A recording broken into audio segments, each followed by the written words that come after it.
안녕하세요. 다윗이 노쇠하자 아도니아가 반란을 일으킵니다. 오늘 본문은 열왕기상 1장 1절에서 10절입니다. 1절. 다윗 왕이 나이가 많아 늙어서 이불을 덮어도 따뜻하지 않았습니다. 사무엘서에서 주역으로 활동하던 다윗이 열왕기서에서는 노쇠하게 된 정황에서 시작합니다. 따뜻하지 않다는 단어는 1차적으로는 몸이 따뜻하지 않은 상태를 나타낼 뿐 아니라 더 이상의 뜨거운 열정이 없고 생식력이 멈춘 상태를 나타냅니다. 열왕기 서두에서 이렇게 다윗의 육신적 상태를 자세하게 서술하는 것은 그가 더 이상 나라를 다스릴 수 없을 만큼 쇠약해져 있음을 인식시키기 위함입니다. 2절. 그러자 신하들이 왕께 말했습니다. 우리 주 왕을 위해 한 처녀를 찾아다가 왕을 시중들게 하고 섬기도록 하겠습니다. 처녀가 왕의 품에 누워 우리 주 왕을 따뜻하게 할 것입니다. 신하들의 시도는 왕이 성적인 능력이 쇠할 때 왕으로서의 기능도 약화된다는 원시적인 이해에 근거한 것입니다. 다윗의 노쇠는 국정 공백과 판단력 착오 등의 문제를 야기했을 것입니다. 사실 신하들의 건의는 후계자를 통한 왕권 계승에 관한 것이어야 했습니다. 5절. 그때 핫깃의 아들 아도니아는 자기를 높이며 말했습니다. 내가 왕이 될 것이다. 그러고 나서 자기를 위해 전차와 말을 준비시키고 군사 50명을 앞장서게 했습니다. 다윗이 후계자를 확정하여 공포하지 않음으로 인해 서열상 왕세자의 가능성이 가장 큰 아도니아가 스스로 왕권에 대한 야심을 노골적으로 드러냈습니다. 이는 다윗의 실수이기도 하지만 동시에 아도니아의 야망의 결과이기도 합니다. 하나님의 뜻에 따라 솔로몬을 왕위 계승자로 내정해 둔 사실을 알고 있었음에도 그는 하나님께서 주신 신적 소명이나 부르심에서가 아니라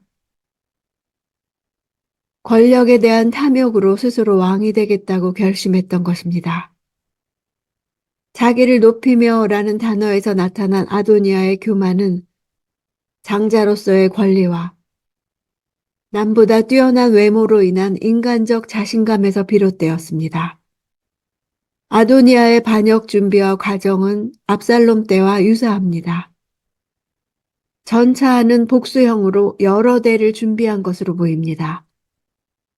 전차의 사용이 일반화되지 않았던 다윗 시대에 있어서 이는 상당히 구하기 어려운 것이었습니다. 말탄 군사 50명까지 갖춘 것은 그가 뛰어난 첨단 부대를 소유한 것을 나타냅니다. 압살롬과 같은 행보로 성을 출입할 때 왕과 같은 행차로 백성들에게 호감과 지지를 사려고 한 것입니다. 6절. 그의 아버지 다윗은 한 번도 내가 왜 이렇게 행동하느냐라는 말로 아도니아의 마음을 상하게 한 적이 없었습니다. 그는 매우 잘생겼으며 압살롬 다음에 낳은 아들이었습니다. 다윗이 아도니아를 한 번도 혼내지 않은 사실을 제일 먼저 거론함으로써 그것이 아도니아의 모반의 주요 원인으로 작용했다고 볼 수 있습니다. 압살롬 다음에 난 자라는 설명을 굳이 한 것은 그가 왕위 계승 서열상 1순위임을 보여주기 위해서였습니다. 또한 아도니아가 압살롬처럼 다윗 왕에 대하여 반역을 일으킬 인물임을 암시하기 위해서입니다. 다윗의 첫 아들 암논과 셋째 압살롬은 이미 죽었고 둘째 길르압은 이름 외에 언급된 적이 없어 죽은 것으로 추정됩니다.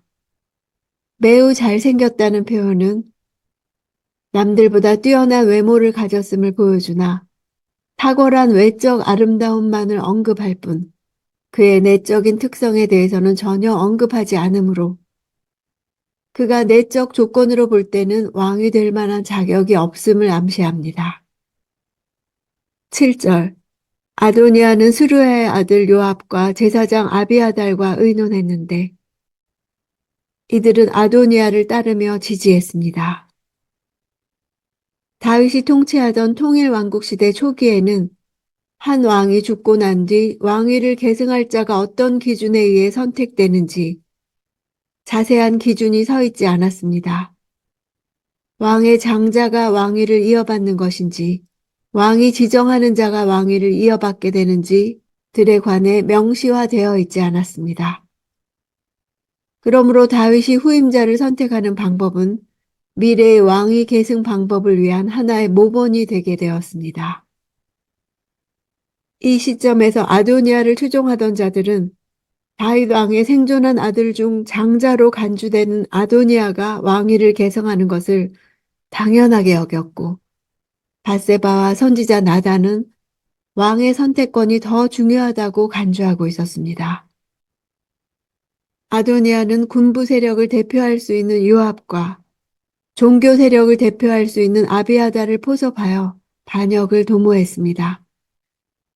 이들은 다윗의 정치적 고향이라 할 수 있었던 헤브론에서부터 군사 및 종교적 기득권을 가진 자들이었습니다. 따라서 그들은 보수 세력답게 장자 왕위 계승의 원리를 존중했고, 당시 다윗의 아들 가운데 아도니아가 연장자였으므로 자연스럽게 아도니아를 왕으로 옹립하려 했습니다. 보수 세력의 중심 인물인 요압은 다윗의 조카로서 그 특유의 탁월한 군사적 능력으로 온유하고 경건한 솔로몬보다는 야심 있는 아도니아의 편에 가담하여 다윗 사후에도 계속 권세를 확보하려 했을 것입니다. 아비아달은 제사장으로서 하나님의 뜻을 분별하지 못하고 인간적인 판단으로 아도니아를 지지해 후에 솔로몬에 의해 제사장직을 파면당하고 추방됩니다. 8절. 그러나 제사장 사독과 여호야다의 아들 브나야와 예언자 나단과 시므이와 레이와 다윗의 용사들은 아도니아 편에 가담하지 않았습니다. 이들은 다윗이 예루살렘에 온 이후부터 크게 두각을 나타냈던 신진 세력이었습니다. 이들은 근동의 보편적인 장자 중심의 왕위 세습의 세속적 전통보다는 신적 선택으로 신정 왕국의 정통성을 확립할 인물이 왕위 계승자가 되어야 한다는 신본주의적 가치관을 가지고 있었던 자들입니다. 9절. 그때 아도니아가 에느로겔 가까이 소헬렙 바위에서 양과 소와 살진 송아지를 제물로 드렸습니다. 그는 또 자기 형제 왕자들을 다 초청하고 유다 모든 신하들을 초청했습니다. 에느로겔은 다윗궁에서 남쪽 800m에 있는 샘터입니다. 베냐민 지파와 유다 지파의 경계에 있는 에느로겔 샘에서 왕이 됨을 선언함으로써 이전에 다윗을 옹립했던 두 지파로부터 연합된 지지를 끌어모으려 했을 것입니다. 다윗에게는 아도니아를 포함하여 약 16명가량 되는 생존하는 아들들이 있었습니다.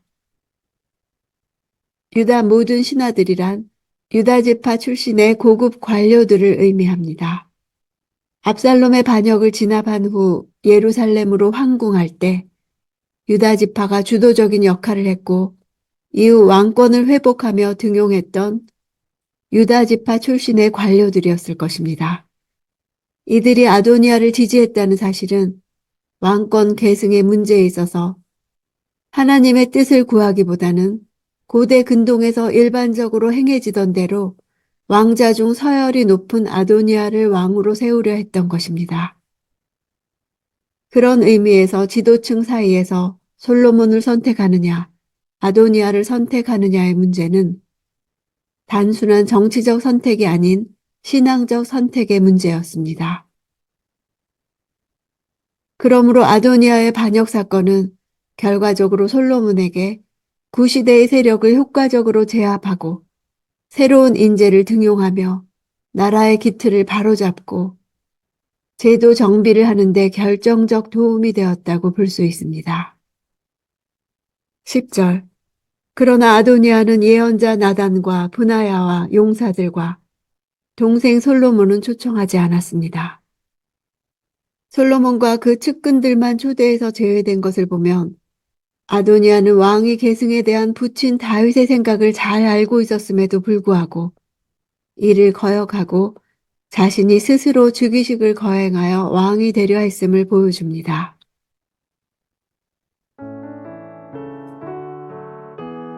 열왕기서는 과거의 사건들이 언제 어디서 어떻게 일어났는지가 상세하게 기록된 객관적인 역사라기보다는 그 사건들이 지니는 의미를 강조하려는 의도에서 기록된 주관적인 역사 혹은 해석된 역사로서의 성격이 강합니다.